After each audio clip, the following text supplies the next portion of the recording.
Okay, so let's talk sets and reps, because I know as a new coach, I had a ton of questions about this. I had no idea how to program sets and reps. And like I said, if you remember my story from before, I had a weight loss client doing starting strength 3x5. So it's a terrible choice.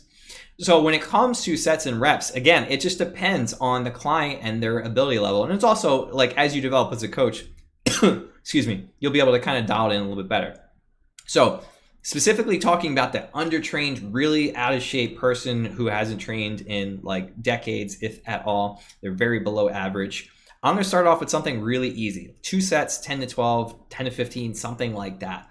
Because what happens with a lot of undertrained clients is a workout, let's say a normal workout that we would consider pretty easy.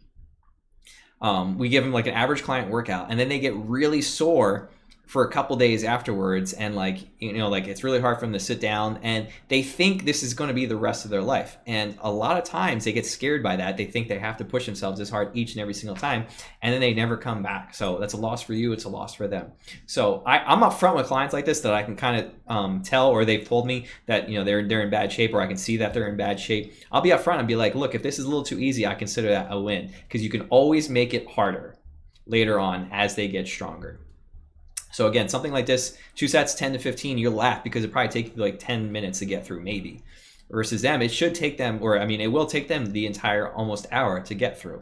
So don't feel like you're going too easy, because you can always make things more difficult. And people who need to be pushed or want to be pushed a little bit harder, you'll be able to make it a little bit harder and they'll tell you that they want to be pushed a little bit harder. So it's a one thing I've referenced before and I'll reference again is like there's a lot of science into training. There's also a lot of art into the coaching side of things. But again, the undertrained, below average person, 2 sets, 10 to 15. So right off the bat, we can see push-ups are a terrible choice for someone like this. So if someone is like in bad shape, really untrained, that type of thing, I usually just have them do bench press, because dumbbells are they're not that intimidating.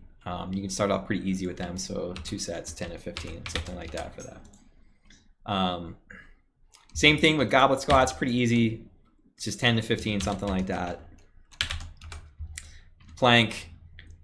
So here's something too to kind of think about, just like with the push-ups. I probably wouldn't start the undertrained below average person with that. Probably wouldn't start someone with a plank, just again, depending on how bad/good they are. So you might, again, plank for us is a joke. Like we could hold a plank forever, right? So for a lot of people, this could be really, really difficult. So it just, again, you kind of have to feel it out. Might do a hands elevated plank, like if you got a box, or if you can put like a barbell set up like on a rack, you can put, so they can put their hands elevated, just like if they put on a box, you can put their hands on the bench, that type of stuff. So kind of think about that type of stuff. So if we're plank, it's obviously not reps, it's just time. So be 2 sets. And again, you have to feel this out. I might just have them hold it for kind of as long as they can the first time, and it might just be 10 seconds. It might be like 30 seconds. And so from there, I'll just kind of scale it kind of depending on what happened in that past round. They can only, like, let's just say we're going with plank. They can only hold the plank for 10 seconds. I'm going to elevate their hands so they can get something for at least like 30 seconds, something like that. They can hold just a plank for just 30 seconds. I'd probably still elevate their hands at that moment, because I don't want them to max out on plank. That makes sense. So let's just say they can hold a plank for like 45 seconds. So I'm just going to have the second one 30 seconds. And from there, we can build up the following weeks. Dumbbell row is, again, pretty relatively unthreatening. People can do that fine. I'll just put seconds there. It's going to annoy me, seconds. And then we can do 10 to 15 each for that. Glute bridge, very new person friendly. Oops, week 1, 2 sets, 10 to 15. And side plank, here's another kind of similar idea as the plank. A lot of people, especially if they're really overweight, side planks would be really tough for them. So again, I would scale this as needed, just kind of depending on the person. So if they're really banged up, if they're really out of shape, probably not going to have them do a side plank. Probably going to have them do like a power-off press instead. If they are, fine shape, I'll probably just have them hold side plank, but I'll probably have them bend their knees behind them on a reduced level, so it's not like they're holding their entire body up. They're just holding like their first half up, just like in the workout exercise categories video. But let's just say they can do like a bend knee side plank fine. So let's just say like 10 to 20 seconds each side. I'll make sure I put that space in there because I forgot that. Hope that makes sense. If there's any questions about this detrained below average person, let me know. Now from here, you can kind of go a couple of different directions for week 2. You can do 3 sets, 10 to 15, You can do 2 sets, 12 to 15, just kind of slowly up that bottom line so they have to push themselves a little bit harder. And again, this is really just going to depend on that client and where they're at and like how hard you can kind of push them and like how confident they are. So let's just say they're really unconfident, they feel really bad about themselves, you know, they're not even sure they're going to be able to do this. I would just do 2 sets, 12 to 15 here, because that gives them that mental breathing room where they decide how hard they can go. And that's a really big empowering tool, is you're there to support them, but they have to do the work at the end of the day. You're only there to support. So it gives them a little bit of, it's like a psychological trick to kind of push themselves subtly, but it's like they're not doing it. It's like the paper is telling them to do it. So they're like, I guess I got to do it, kind of thing, if that makes sense. So for me, like being a drill sergeant just doesn't work as a coach. Like I don't think that makes sense. But again, this is understanding your clients. So I hope something this is you can take away from this video is, if you want to be that drill sergeant, there are absolutely 100% clients that want that need that. So if that's you, awesome. This is probably not going to be how you kind of style your training and how you kind of encourage your clients. Now, if you know, like for me, like I said, the drill sergeant kind of persona was just not something I ever felt was needed, necessary, that kind of thing.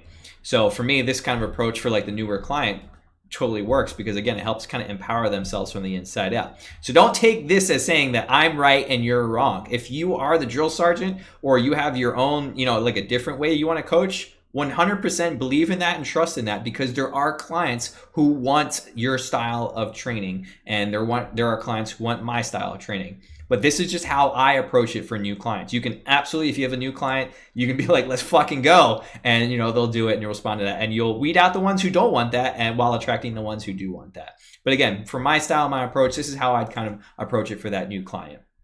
So same idea, goblet squats 2 times 12 to 15, et cetera, et cetera, et cetera from there. So a week through this client, this untrained below average client, I'm going to push them up to those 3 sets, because they can definitely handle it at this point. So just like before, we're just gonna, 10 to 15. They're gonna start working a little bit harder. They're gonna start building confidence themselves. One thing that I want to cover just real quick, because I didn't cover it in the last video, is when it comes to planks, generally I probably won't progress the time on these too quickly, too much for that untrained person. I might keep this at 30 seconds. I might put something like 35 seconds at this point, just slowly increasing it, slowly building their confidence, so they're like basically winning. You want them to basically win every single time. This doesn't necessarily mean that they're going to increase weight or increase reps or increase the time on planks and etc. every single time, but like what I mean is they're going in, they're doing well, they're going home, and they feel better about themselves. So just a real quick and easy, again, 3rd week of this untrained new client, I'm going to give them 3 sets and basically keep it that simple. And finally, that week 4, that the end of that first month with that untrained below average client, we're just going to do the same thing that we did with week 2, just 12 to 15. You guys can hear my dog running around behind me now. But same idea, just push it up just a little bit more, challenge them a little bit more, encourage them to push it a little bit more, and basically from there. Now, with this final week at planks, I may push up to 35 seconds, just to kind of challenge them a little bit. But again, keeping it very simple. Progress, it can be very simple. They're going to get a lot of benefit out of something very simple like this, and they're going to see a lot of good results, and they're going to stick with you longer as a result. So just a quick aside about that untrained below average client. After the 4th week or first month with me, they're feeling pretty confident, and they're getting more comfortable with the gym. So I'm going to promote them up to an average client. I'm not going to like keep them on the untrained, undertrained kind of client category.